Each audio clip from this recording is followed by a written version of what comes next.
Parking lot scams are becoming more popular. If you're concerned about who you're giving your money to, you can pay at the parking lot's money box, which may be your safest bet. Several DISD teachers were hit hard by the district's budget cuts, causing some to give up their raises and others to look for more options.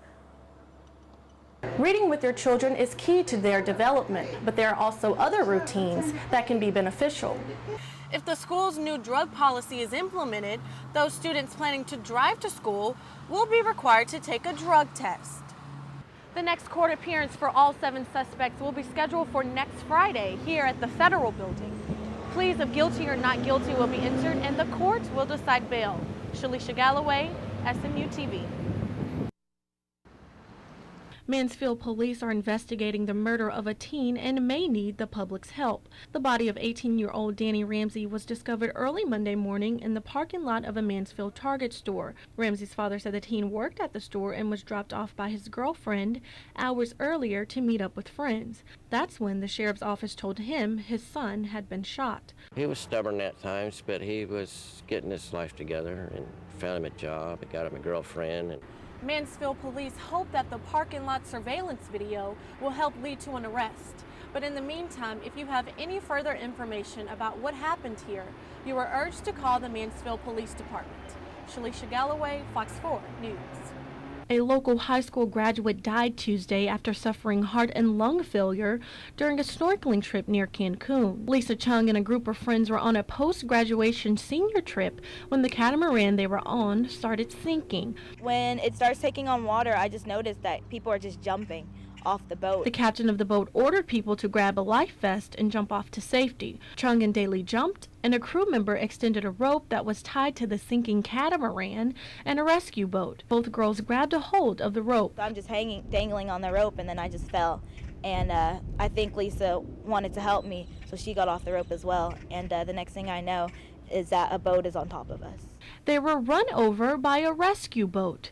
Daly was taken ashore first while Chung stayed underwater. Chung was life-flighted to Methodist Hospital where she later died. Lisa's a good person and she deserves to still be here with us. So, it's tough, being this young, dealing with this.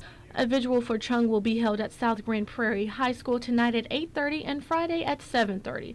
Shalisha Galloway, Fox 4 News.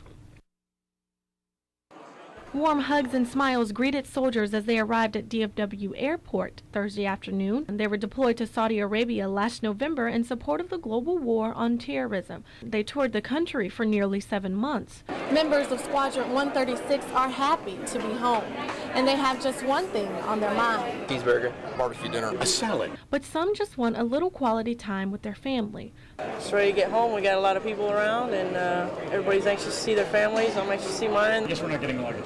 That's fine. That's I don't care anymore. They will have a few weeks to relax at home, but as for now, they're taking it one day at a time. Feels pretty good to finally be on American soil for a change. Shalisha Galloway, Fox 4 News. Police responded to an emergency call in the 1600 block of Monte Carlo Street just before 9 Wednesday morning. A teen at the home told the dispatcher that someone was trying to break into a shed in his backyard.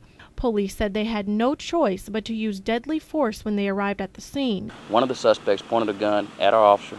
2 officers fired rounds, striking and killing Rodrigo Robles. Another suspect was arrested at the scene, and the third took off running. I come out, and there was a guy running right across there, right between the second house, 2 houses.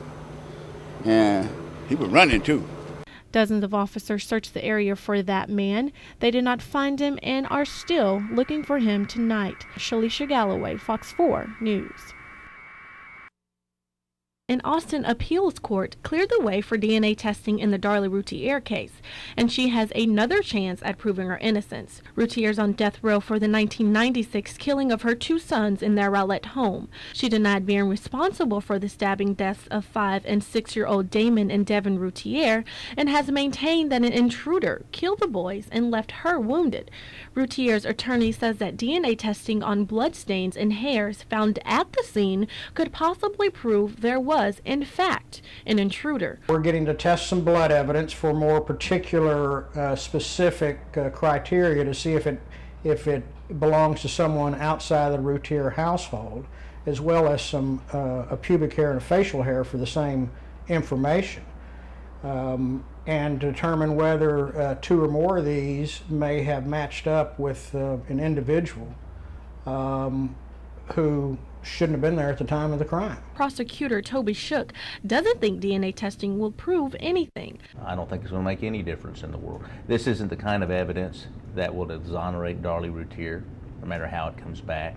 It's not like some of the exonerations we've seen in the past involving sexual assaults. It was a strong circumstantial evidence case. There was overwhelming evidence of her guilt, and I don't think it's going to change a thing in the end of this.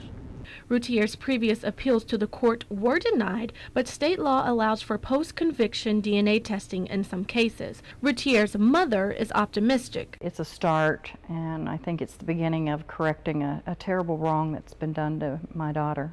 Shalisha Galloway, Fox 4 News.